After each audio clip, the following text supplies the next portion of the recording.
Et ce pasteur tchadien fait un appel et dit voilà, qui c'est qui veut travailler pour le Seigneur, peut-être travailler au loin, tout ça.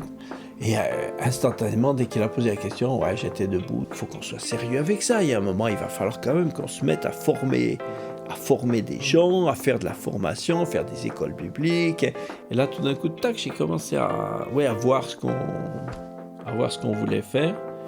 Et je l'ai soumis à Sam et à l'équipe à l'époque. Je lui ai dit, ah oui, c'est bien, ça, c'est bien.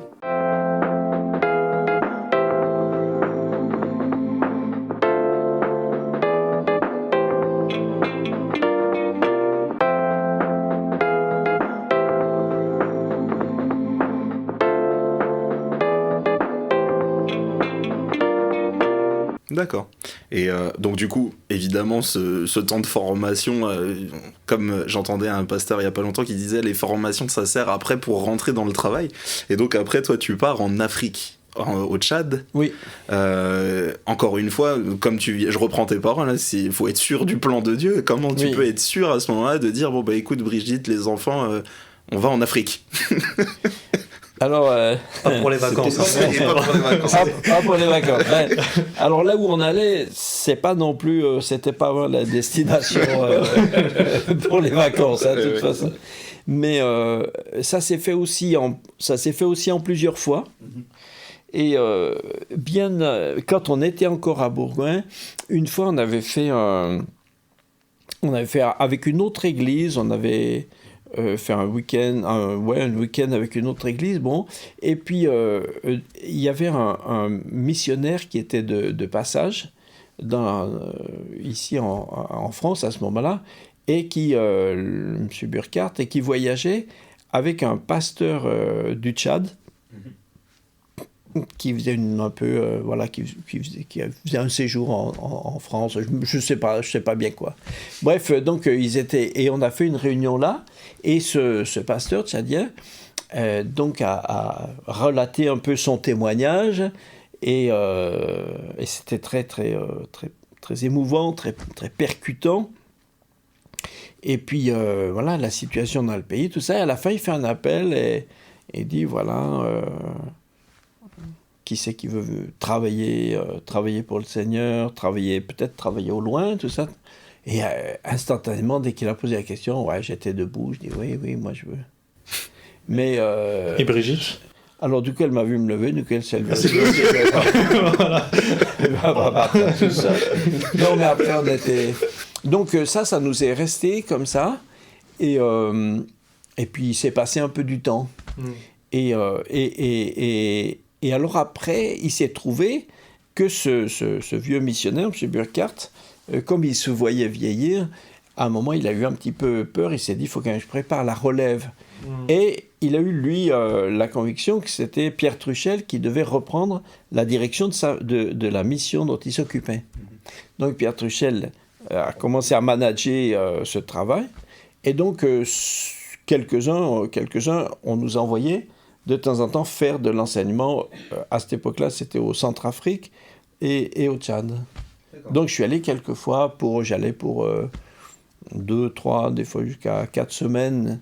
Des temps relativement courts, quoi. Voilà, des temps comme ça, pour faire de l'enseignement dans des petites écoles bibliques de brousse. Voilà. Et là, une fois où j'étais là-bas, là, c'était pas la première fois, mais une fois où j'étais au Tchad, et tout d'un coup, je ressentais, j'étais avec des pasteurs tchadiens, je ressentais une espèce de, je sais pas comment dire, une satisfaction. Je dis, mais c'est drôle, je sais pas comment interpréter. On était là en train de boire le thé derrière l'église, là, et je dis, mais c'est drôle, je ressens une satisfaction. Et tout d'un coup, je me suis dit, oui, c'est parce que je suis chez moi. Ouais. Alors ça m'a fait drôle, je dis, mais... Et je me suis dit, oui, ça c'est... voilà, Dieu... ouais, il y a vraiment un appel. Donc, j'ai rien dit. En arrivant à la maison, je dis, en revenant à Grenoble, je dis à Brigitte, tu sais, un jour... on ira là-bas. Un jour, on va aller là-bas. Alors, elle était très d'accord, hein, on était tout à fait OK. Oui, elle a eu la conviction en même temps. Oui, après elle était... besoin, Non, on était... Non, mais tout ce qu'on a fait, on était OK, ouais. D'accord. Alors, on a imaginé que ça allait se faire... puisqu'on y pensait, on imaginait que ça allait se faire tout de suite, quoi. Mais non, ça nous a pris encore un peu du temps, et je pense que l'église à Bourgoin n'aurait pas été... ça aurait été trop vite, quoi. Et puis 2 ans après ça, alors là, on a vraiment eu le feu vert, puis là, on est parti, ouais. Et vous êtes parti du coup pour combien de temps ? Alors, on est parti, on savait pas. Quand on partait, on savait pas. On savait que cette mission était, comme nous, en général, très peu fortunée. Non, on était toujours raqués, hein. Tout ce qu'on faisait, c'était... C'était un temps où la théologie de la prospérité, ça n'existait pas. Nous, on n'était ni pour ni contre, mais de toute façon, on n'avait pas besoin d'en débattre. Hein. On n'avait pas besoin d'en débattre. Alors, on est parti, on savait qu'on partait, dans cette mission, on savait qu'on partait pour... les missionnaires partaient pour 3 ans. On était sur place 3 ans, on rentrait pas... Il n'y avait pas de vacances, il n'y avait pas de... Une permission. Il y avait pas de... Non, mais de toute façon, si tu avais moyen, tu te débrouilles. Mais sinon... un missionnaire. Oui. Pas de téléphone. Pour le téléphone, c'était... le téléphone, on n'avait pas. Alors, nous, on est partis donc au Tchad. C'était dans le sud du Tchad, à Koumra, exactement. C'est la frange sud du Tchad qui est en regard avec la République centrafricaine. D'accord. Mais c'était une petite ville. Koumra, c'est une petite ville. C'était une sous-préfecture. À l'époque, le sous-préfet de Koumra n'avait pas le téléphone. Ah oui. D'accord. C'est pour dire, toi, comme on était. La mission n'était pas très fortunée, mais le pays lui-même n'était pas plus que ça. Le pays non plus. Puis il n'y avait pas d'infrastructure, il n'y avait rien. Hein. Il n'y avait pas d'électricité, il n'y avait pas de... Non. Là, on était vraiment... à la dure. Là, on était comme... ouais. Donc là, vous êtes parti... Enfin, vous étiez parti pour 3 ans avec tes enfants et alors ta femme. on pensait forcément que c'était plus, mais on rentrait que tous les 3 ans. Et finalement, on est resté 7 ans. Sans rentrer. Non, on est rentré en congé 2 fois. On est rentré en congé 2 fois. On est resté 7 ans. D'abord, on était donc 3 ans dans cette petite ville, à Koumra. Et après, on s'est déplacé sur la capitale, à N'Djamena. D'accord. Pour une raison très pratico-pratique, c'est que nous, nos enfants, l'aînée était... quand on est parti, elle avait 11 ans, donc elle rentrait en 6e. Et après, on s'est rendu compte que ça fonctionnait plus avec... elle faisait là-bas, ils faisaient tous l'école avec ce qu'on appelle le CNED, le cours de l'éducation nationale à distance. Mais ça va un moment, mais après il y a un moment, tu vois, puis après quand on arrive après en 4e, tout ça avec les langues et tout, il faut que quelqu'un refasse les cours derrière, il faut qu'il y ait des professeurs. Des répétitions, tout ça. Donc ça marchait plus. Et puis aussi, il y avait une autre conviction, c'était de faire, j'ai démarré à N'Djamena après... une école biblique pour former des pasteurs. Sur le terrain, ouais. Voilà. Donc on a fait donc 4 ans à N'Djamena après. D'accord. Et donc, sur le temps en Afrique, les œuvres dans lesquelles tu as été impliqué avec Brigitte puis avec les enfants, parce que le pasteur est là avec toute sa famille, Oui. du coup, ça a été ce centre biblique. Il y a eu des églises aussi à côté. Alors, peut-être pas que tu as implanté, mais dans lesquelles tu as été... Alors, les églises, quand on était à Koumra, on était allé pas pour implanter des églises, mais pour travailler avec celles qui existaient. Parce que ce vieux missionnaire, M. Burkhardt, avait travaillé au Tchad longtemps, et dans une période où il y avait eu vraiment un temps, ce qu'on appelle un temps de réveil, hein, qui n'était plus vraiment un temps de réveil à ce moment-là, mais il y avait c'était tout des petites églises, dans des petits villages comme ça, ou des petites villes, il y avait, je sais pas, peut-être une cinquantaine, je pense, de mémoire, cinquantaine d'églises, comme ça. Ouais, quand même. Ah oui. Ouais, oui. Donc moi, je faisais de l'enseignement, je prenais contact avec un pasteur, et puis on se donnait une date, à telle date je viens, et là on fait 3 jours comme un séminaire, quoi. On fait 3 jours D'enseignement. 3 jours intensifs d'enseignement. Eux, ils contactaient les quelques églises qui étaient autour de chez eux pour rapatrier tous ceux qui veulent. Et puis on faisait comme ça. Donc ils me prêtaient une petite case quelque part. Je dormais dans un petit coin. Et puis on faisait 3-4 jours de réunion à fond. Et puis une autre fois ailleurs. Ok. Ouais, ça fait quand même pas mal de voyages du coup. Oui, mais pas Mais pas des Ouais, mais ça- pas loin. ça- Pas ça loin. reste Là, pas loin. c'était pas loin. D'accord. Et comment le... Enfin, toi, j'imagine que tu l'as assez bien vécu, mais comment l'ont vécu tes enfants, en fait? Est-ce que c'était pas trop dur pour eux?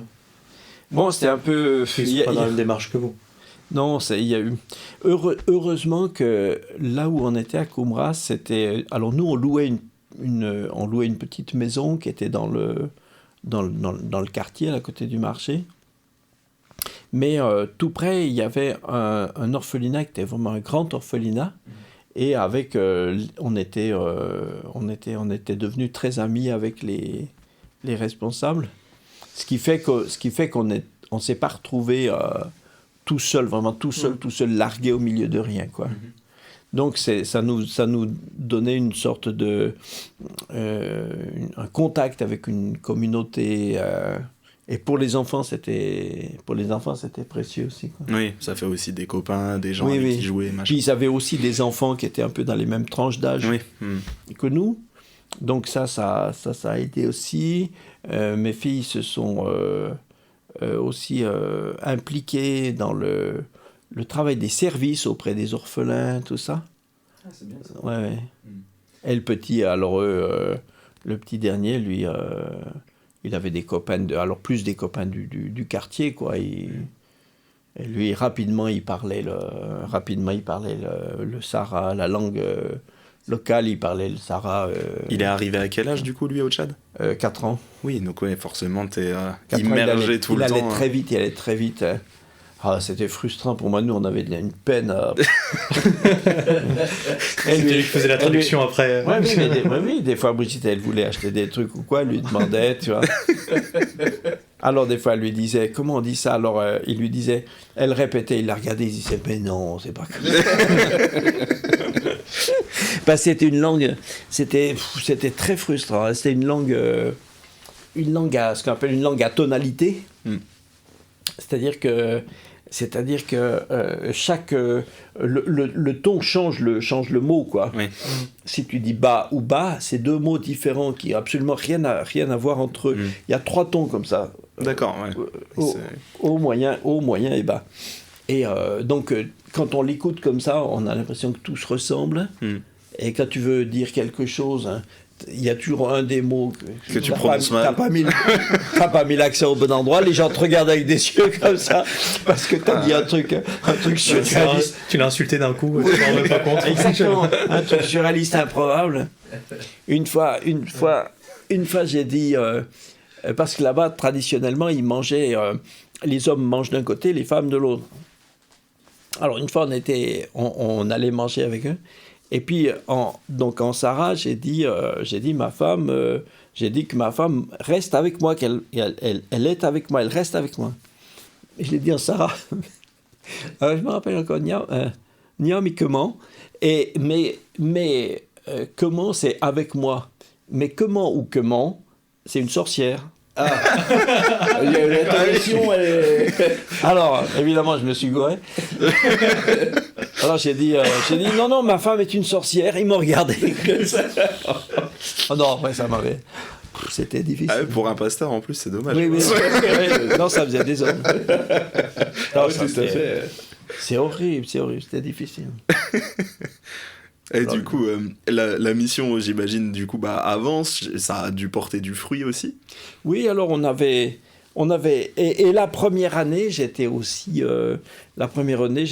responsable d'un collège chrétien, pas un collège pas une école biblique, hein, un Oui, oui. collège d'enseignement général, un collège chrétien, parce qu'il y avait une vacance de directeur, donc j'ai été aussi directeur du collège. Bon, qui marche toujours et qui avait de très, très, très bons résultats, oui. Donc ça marche toujours. L'école biblique qu'on avait ouverte après à N'Djamena fonctionne toujours aussi. Elle a toujours... Encore aujourd'hui, quoi. Oui, oui, Ouais, oui, ouais. oui, elle a toujours fonctionné aussi après, oui. Et là, t'es jamais retourné au Tchad depuis que t'es revenu? Après, je suis retourné, quand on est revenu, je suis retourné 2-3 années, parce qu'il y avait vraiment, je trouvais qu'il y avait vraiment, ça avait vraiment un sens pour la continuité avec les personnes qui nous avaient remplacés et tout ça. Mhm. Et puis après, je suis plus retourné, non. D'accord. Donc là, maintenant, ça fait longtemps. Ça serait un souhait de ta part d'y retourner ou c'est fini, c'est une page qui était très belle mais qui est maintenant tournée? J'en ressens pas vraiment Le besoin. J'en ressens pas vraiment le besoin. Ouais. Mais moi, je suis pas. C'est plus une question de caractère. Je suis pas. Émotionnel. Je suis pas un nostalgique. Ouais. Un truc est fini, il est fini. Tu regardes devant, quoi. Non, mais et puis après, c'est vrai qu'avec le temps, tous ceux avec qui j'ai été très très impliqué, je pense que beaucoup, tu vois, des gens sont dispersés, c'est plus. Donc, je reconnaîtrais pas grand-chose, je pense. Ok. Et ben du coup, tu retournes en France au bout de ces quelques années là, Oui. au Tchad. 15 ans, hein, c'est ça. Hein. 10 ans ou 15 ans? Au Tchad, j'ai fait 7 ans. 7 ans, on a fait au Tchad. 7 ans, ouais. Ouais, non, on a fait Et, 7 ans. Ouais, ça fait quand même un bon bout. Et puis tu décrivais tout à l'heure un sentiment aussi de satisfaction, de je suis à la maison, etc. Est-ce que au moment où tu pars, t'as ce truc de dire bon ça y est, c'est plus ma place?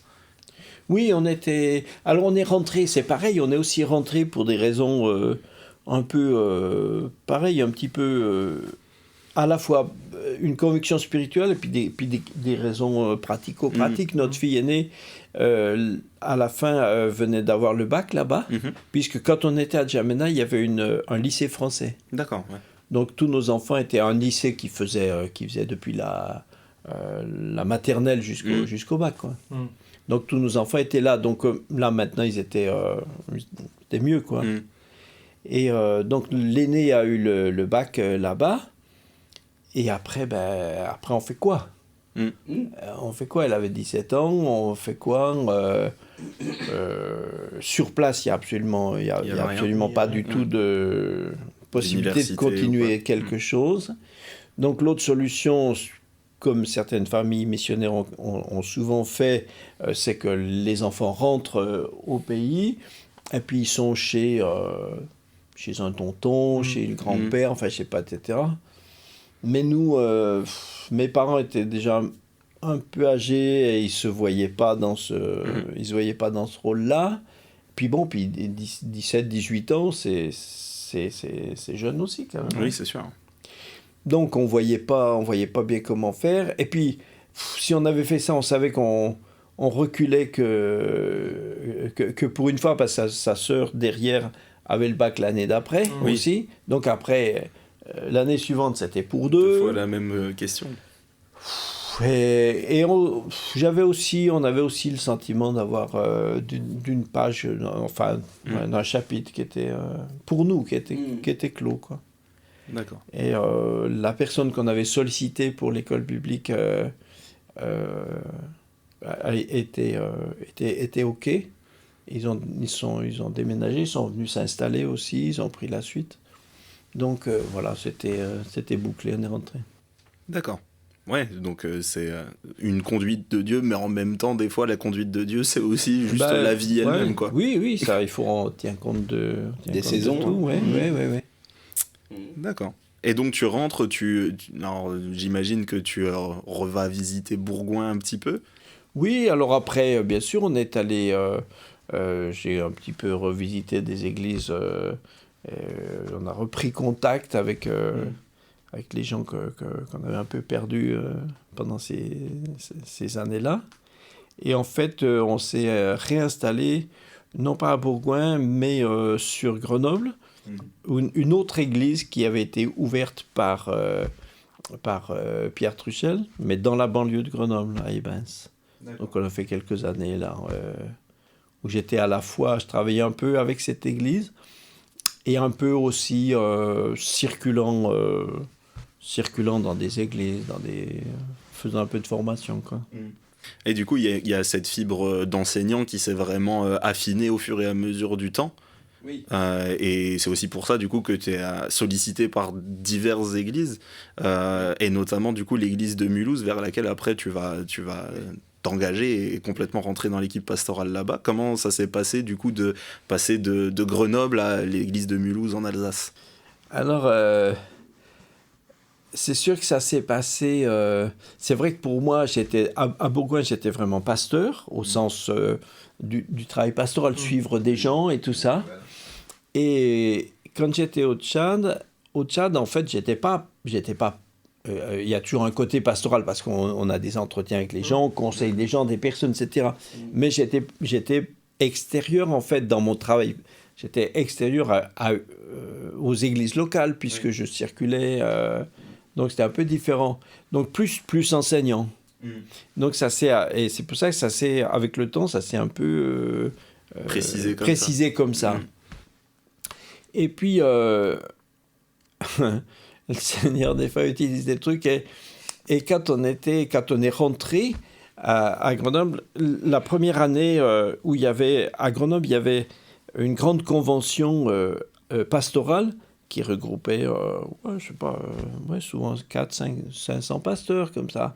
Pierre Truchel était encore vivant? Oui, c'est lui qui était vraiment le moteur de tout ça. Et alors, la première fois où ça s'est passé, une fois, il me dit, bah tiens, tu veux pas apporter, dans cette pastorale, une étude, tu vois, 1 heure, j'avais 1 heure, ces pastorales duraient 2 jours. D'accord. Donc je sais plus quand, une fois, j'avais 1 heure comme ça. Et alors, je l'ai vécu vraiment comme... je m'en défendais, mais c'était comme ça. J'avais l'impression de passer un oral, tu vois. J'avais l'impression de passer un oral parce que j'avais cette aspiration à vraiment faire de l'enseignement. Et bien, ça veut dire que quelqu'un te demande quelque chose. Tu n'arrives pas au coucou, j'enseigne. Alors, je me disais, ça, c'est vrai que c'est la... Il faut que les gens te voient enseigner pour qu'ils aient envie de... Donc, c'était comme si, je me disais, dans cette heure-là, en une heure, les gens vont être, les pasteurs qui sont là, puisque c'est un parterre de pasteurs, ils vont être convaincus ou pas convaincus. Oui, il y a une forme de pression d'examen. Voilà, et c'est comme si je passais un oral. Je me rate, et la prochaine fenêtre est quand, tu vois, de lancement est quand et où, on ne sait pas.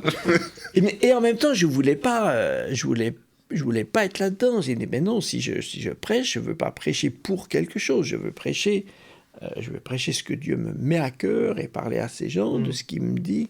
Donc j'ai vraiment dû me bagarrer avec moi-même sur ça, quoi. D'accord. Et puis finalement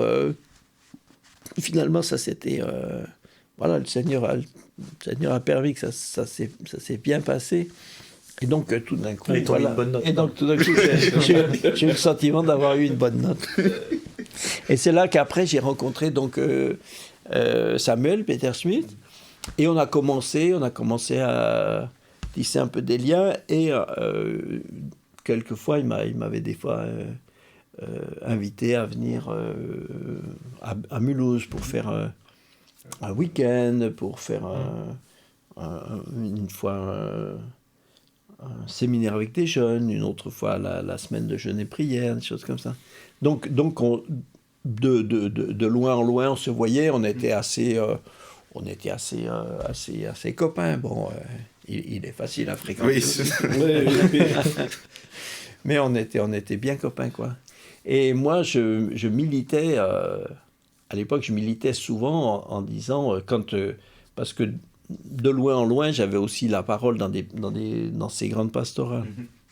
Donc je militais souvent pour dire, écoutez, d'une façon générale, il faut être cash entre nous, il faut qu'on soit clair. La formation qu'ont les pasteurs aujourd'hui est très insuffisante. Dans nos milieux, oui. Voilà, dans nos milieux. Mais à l'époque, charismatiques, maintenant, oui, je m'en rappelle. Il y a quand même vraiment ça a changé. Il y a eu un changement. Ouais. Mais à l'époque, la formation, elle n'existait même pas. Elle n'existait pas. Tous les gens étaient comme moi. On était tous sortis de nulle part. Et tout d'un coup, on était pasteurs, tu vois. Alors, avec un appel de Dieu, c'est sérieux, quoi. Oui. Mais c'est sérieux, mais c'était pas construit, c'était pas assez préparé, structuré, quoi. pas structuré, même au niveau purement biblique. C'était vachement léger, hein. Alors bon, tout le monde, moi je suis plus, j'ai une fibre très étudiant, donc j'ai beaucoup étudié par moi-même, et du coup en sachant où chercher les choses, petit à petit j'ai comblé un peu, Tes lacunes. pas toutes, mais j'ai comblé un peu mes lacunes. Mais j'ai souvent milité pour ça. Je disais, écoutez, les gars, il faut qu'on soit sérieux avec ça. Il y a un moment, il va falloir quand même qu'on se mette à former des gens, à faire de la formation, faire des écoles bibliques. Et j'ai ramené ça souvent. Et et puis une fois, Sam m'a raconté après qu'ils étaient dans une...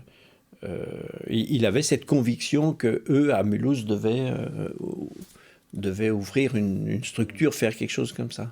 Mais après, l'équipe pastorale qu'ils avaient à l'époque était très petite, ils étaient 4, 5, tous surbookés. Et puis il faut aussi avoir faut avoir le feeling pour ça, quoi. Donc une fois où j'étais de passage là-bas comme orateur de la semaine de jeûne et prière, d'une semaine de jeûne et prière, je crois. Donc le Seigneur lui dit, mais c'est Jean-Marie, il faut que tu dises à Jean-Marie. Alors Tu vas être encore le dernier à convaincre. Non, alors là non, parce qu'alors là, quand il me l'a proposé, quand enfin il me l'a proposé, en fait, je savais qu'un jour j'irais à Mulhouse. D'accord, oui. Ça, là j'étais... Là, je savais avant, pour une fois. Bon. Un peu comme avec le Tchad où tu savais que tu allais y aller. Oui. Non, là, je savais, oui. D'accord. Et puis, voilà, donc, un jour, il m'a appelé, il m'a dit, écoute, j'en ai d'abord parlé, parce qu'à ce moment-là, il n'y avait pas Jean, son papa. Hein. Oui. Il m'a dit, écoute, j'en ai d'abord parlé à mon papa, parce que, sans rien dire à personne, parce que si lui n'était pas tout à fait à 100%, j'en parle à personne. Non. Et alors il a parlé à Papa Jean, il a dit, oh oui, c'est bien, fais-le. Alors après il a parlé à l'équipe pastorale, l'équipe qu'il avait à ce moment-là, et ils ont été OK. Et donc du coup après il me proposait. Super. Et de ça est né finalement ce qui est devenu aujourd'hui la structure JSP. Voilà. D'accord. D'abord on a avec Brigitte on a aussi prié, on a aussi jusqu'à être vraiment sûr. Et puis on laissait pas un trou parce que l'église avec laquelle je travaillais, il y avait aussi d'autres responsables, tout ça fonctionnait. Et on est allé là-bas sans d'abord savoir ce qu'on ferait, quoi. Enfin, on savait qu'on ouvrirait une structure de formation biblique, mais quoi, pour qui, quand, comment, sous quelle forme, tout était... à construire. La page blanche, hein, la page blanche. Donc, le temps de s'installer un peu, et puis après, je cherchais vraiment Et bon... avec l'aide d'un vieux pasteur américain, là, Thomas Edman, qui est maintenant, qui nous attend au ciel déjà. Et avec lui, il m'a aidé aussi. Un jour, vraiment, j'étais avec lui, il était de passage. Et là, tout d'un coup, tac, j'ai commencé à voir ce qu'on voulait faire. Et j'ai fabriqué un projet. Et je l'ai soumis à Sam et à l'équipe à l'époque. Je dis, oui, c'est bien, ça, c'est bien. Non, mais Sam, il lance des trucs, mais il a une capacité de confiance qui est extraordinaire. Ouais. Et donc on a commencé. Et en fait, ce qu'on a commencé il y a maintenant 18 ans, qui fonctionne toujours. Alors, chaque année, il y a un petit peu des ajustements sur un cours, un intervenant, un truc, un machin, mais c'est des ajustements vraiment de détail. En fait, c'est sur 18 ans, c'est obligé qu'il y ait des choses qui s'ajustent. Oui, mais quasiment, c'est ce qu'on a fait la première session. Mais entre votre arrivée à Mulhouse et le début de JSP, ça a mis combien de temps ? C'est l'ordre de quoi, de 1 an ou de 5 ans ? Ah non, c'est une histoire de 3 mois. Ah oui, ah oui, d'accord. Ah non, on a déménagé, je me souviens, on a déménagé dans les tout premiers jours de novembre. C'était tout ça, de 1, 2, 3 novembre, je ne sais plus. Et on a ouvert la première session début mars. Et c'est déjà les formations d'1 an et demi ou c'est Oui. C'est pour ça que ça s'est calé comme ça. On a fait des sessions, c'est des sessions qui durent tout 1 an et demi. Donc la première démarrait en mars, elle faisait une année scolaire et demie, quoi. De mars jusqu'à fin juin de l'année d'après. La suivante démarre en septembre et fait jusqu'à fin janvier de l'année suivante, etc. Donc on fait deux sessions sur 3 ans, quoi. Ouais. Et ça fonctionne toujours comme ça. Oui. Et puis nous, on a tous été bénéficiaires en tout cas de cette formation-là, parce qu'à des époques différentes, mais on l'a toutes fait ici. Mais de lieu en lieu, chaque fois que je passe dans une église ici ou là, je retrouve 2-3 étudiants ici, là, des fois dans des responsabilités, des fois des pasteurs. Ça, non, c'est... depuis le temps, ça fait quand même du monde. Maintenant, on a 70 étudiants dans chaque session, dans chaque promo. Ouais, ça fait Alors, avec le temps... Parce que les premières formations, tu as commencé à combien ? La toute première, on était... c'était en interne. On n'était pas sur le net. Ça n'existait pas. En tout cas, ça n'existait pas. Disons que ça démarrait. Voilà. Donc, la toute première, c'était que des gars... et que des gars de l'APO, et uniquement en présentiel. On était une dizaine. D'accord. Mais c'était presque à la un test, quoi, un pilote de... Oui, c'était les cobayes. Faut pas leur dire. C'est-à-dire que je fabriquais le produit, avec eux au fur et à mesure, quoi. D'une semaine sur l'autre, parce que quand on a démarré, j'ai fait un peu un programme, mais j'avais pas pu tout faire. Donc je fabriquais au fur et à mesure le travail personnel, et donc je les fabriquais pour la semaine suivante, je rédigeais les corrigés types, et je fabriquais les devoirs, je faisais les cours. Au début, la première session, je faisais sûrement, je sais plus, au moins les 3/4 des cours. C'est un travail titanesque quand même. Oui, c'était du boulot. Et la deuxième, oui, au début, je faisais toutes les corrections, je faisais tout.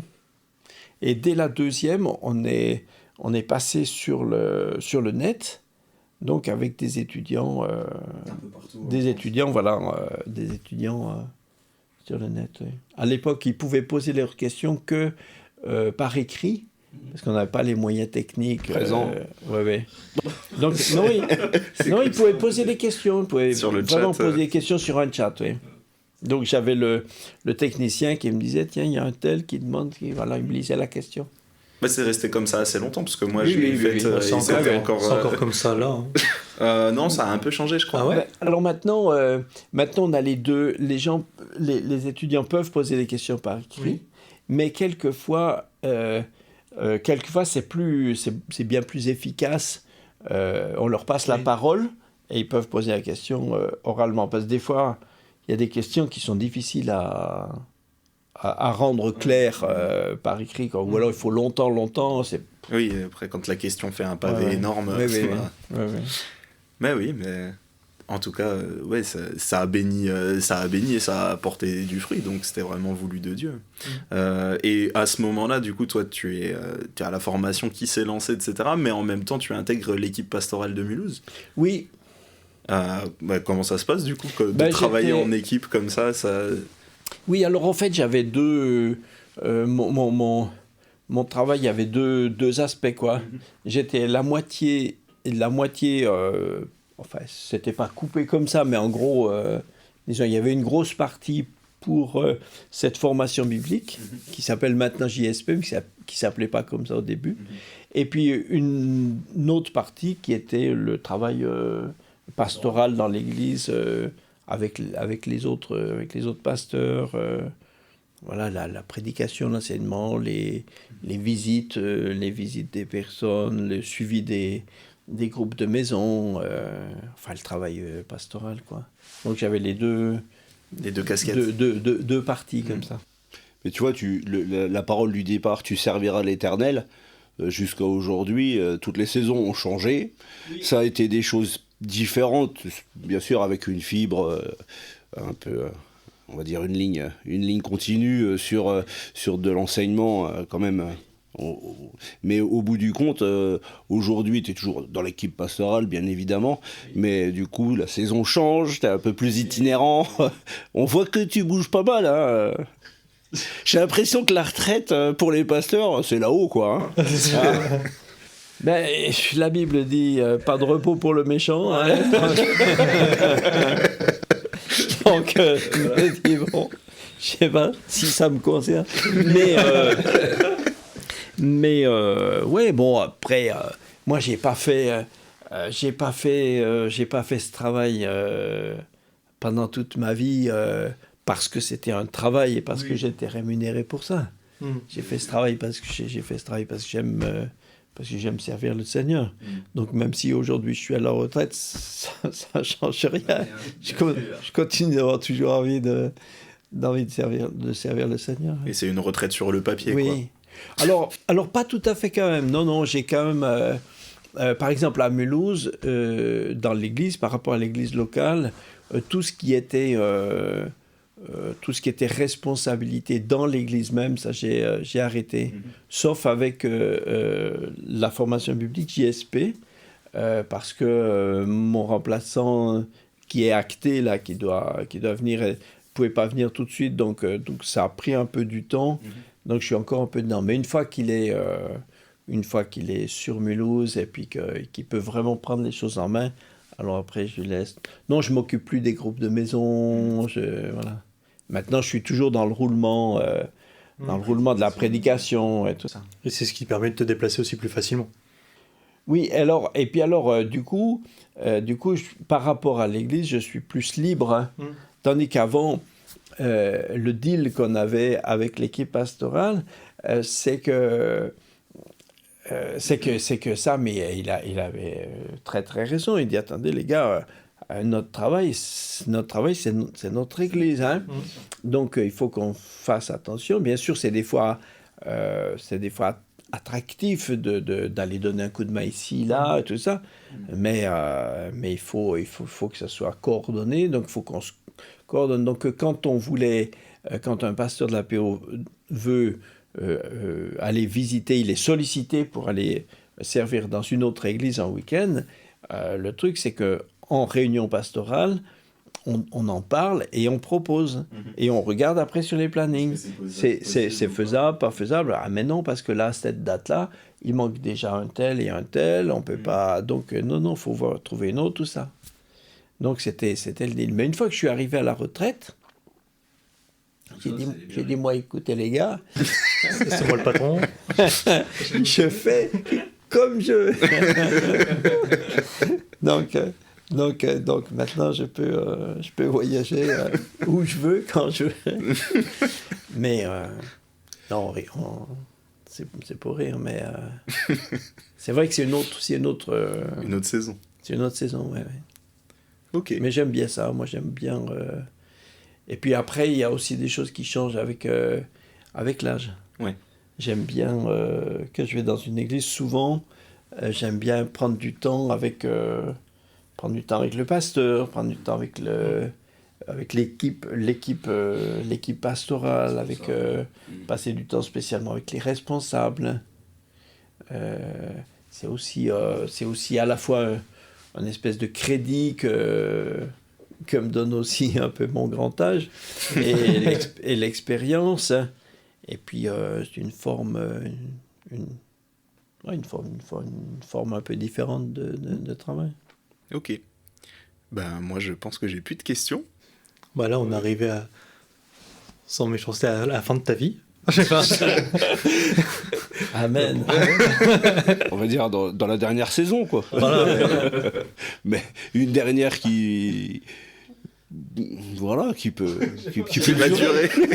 C'est marrant, j'ai l'impression qu'on s'enfonce un peu dans le bourbier au fur et à mesure qu'on parle. Non, mais moi je dis souvent, écoutez, je dis souvent aux chrétiens, même à tout le monde, écoutez les gars, je vous aime bien, hein, mais moi, plus vite je vais avec le Seigneur, mieux ça me vaut. Hein. Je vous aime bien, hein, c'est pas la question.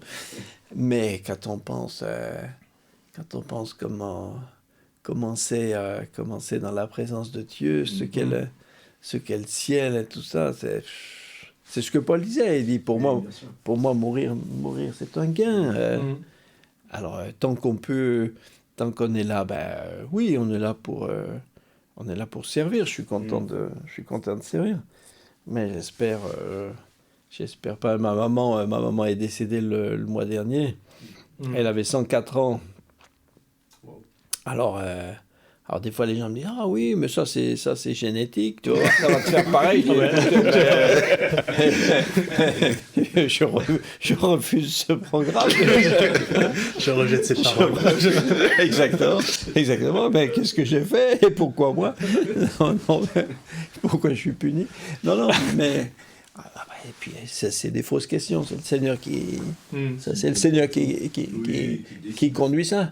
Mais honnêtement, mais je dis des fois, Seigneur, tu vois, regarde, Seigneur, j'essaye de tout bien faire, tout ce que je dois faire, parce que je veux pas rester parce que j'ai du retard. Tu vois, je veux pas rester. T'as pas fini ton devoir, tu restes. Donc j'essaye de tout bien faire. Après. Moi, j'aurais peut-être une dernière question qui concerne, il y a eu toute une vie de service. Alors bon, je suis pas aussi vieux que toi, bon, j'ai un petit peu de parcours, mais on va dire, bon, t'as beaucoup moins que toi quand même, hein, faut dire les choses comme elles sont. Mais si t'aurais à dire à un jeune qui aujourd'hui se lancerait dans le service, etc. Souvent on entend, tu vois, de ce genre de propos qui pour moi m'exaspère un petit peu, hein, je tiens à être intègre, qui est de voilà, la vie avec Dieu, tu verras, il y a des épreuves, c'est dur et tout, mais quand tu regardes en arrière, tu peux dire que Dieu t'a plutôt béni et que les choses, même si elles n'ont pas toujours été faciles, c'est quand même une joie de servir Dieu, c'est pas une lourdeur. C'est que des galères. À ton sens.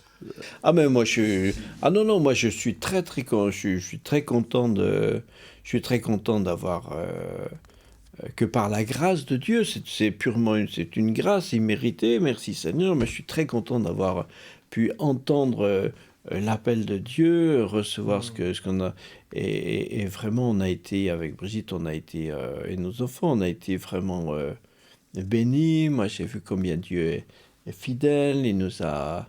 Alors oui, on est passé des fois des moments difficiles, mais les gens sans Dieu n'ont pas des vies tranquilles non plus. Hein.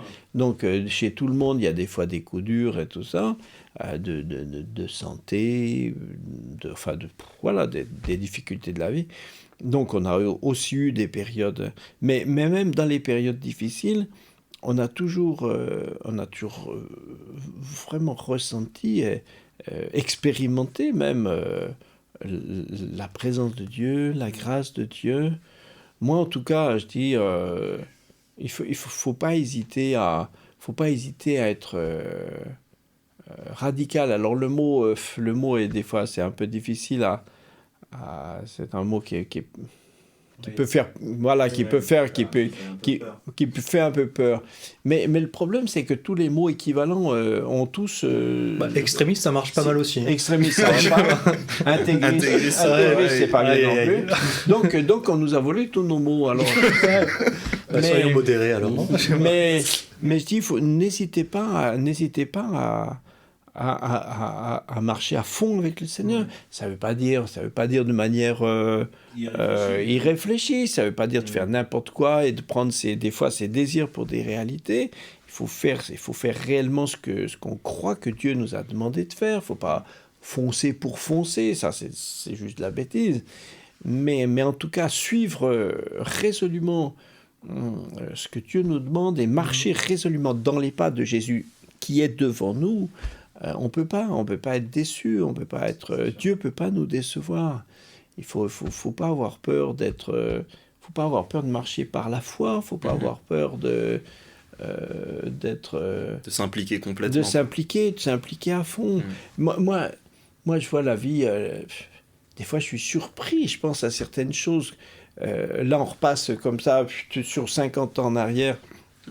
Mais certaines choses dont on vient de parler, des fois, quand j'en parle, je les vois comme si c'était le mois dernier.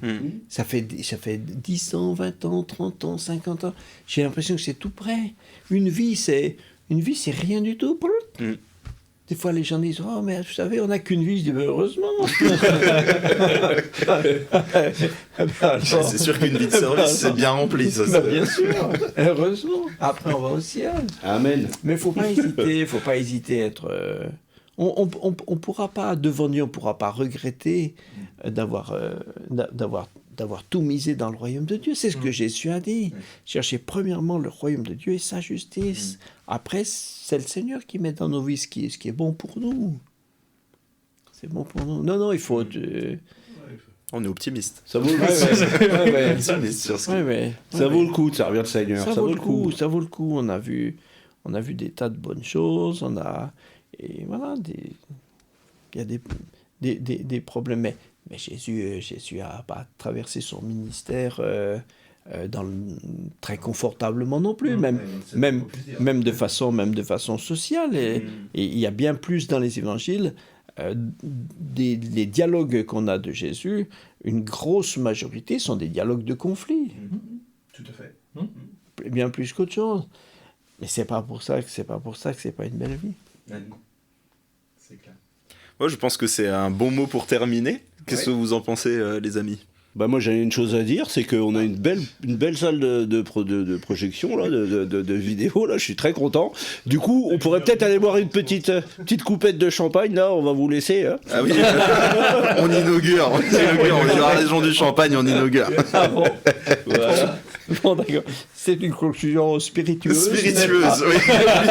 On va quand même prier. On va quand même prier. Ah, une prière pétillante là. Seigneur Jésus, merci pour ces temps d'échange qu'on a pu avoir avec Jean-Marie. Et Seigneur, on veut te demander vraiment de faire du bien, Seigneur, à tous ceux qui auront passé ce temps avec nous derrière leurs écrans, Seigneur mon Dieu, que tu puisses les rafraîchir et surtout, Seigneur, renouveler ce feu pour le service, parce que c'est une vie de service qui nous a été présentée et nous croyons vraiment que tu vas encore, Seigneur mon Dieu, susciter autant de bonnes choses, de bénédictions, de merveilles, Seigneur, dans la suite. Ce n'est pas ce qui était dans le passé qui importe, mais c'est ce que tu vas faire, ce que tu fais aujourd'hui, ce que tu feras demain. Merci Seigneur pour tout cela. Amen. Amen. Amen. Et bien soyez bénis. Merci beaucoup. À bientôt. Bye bye.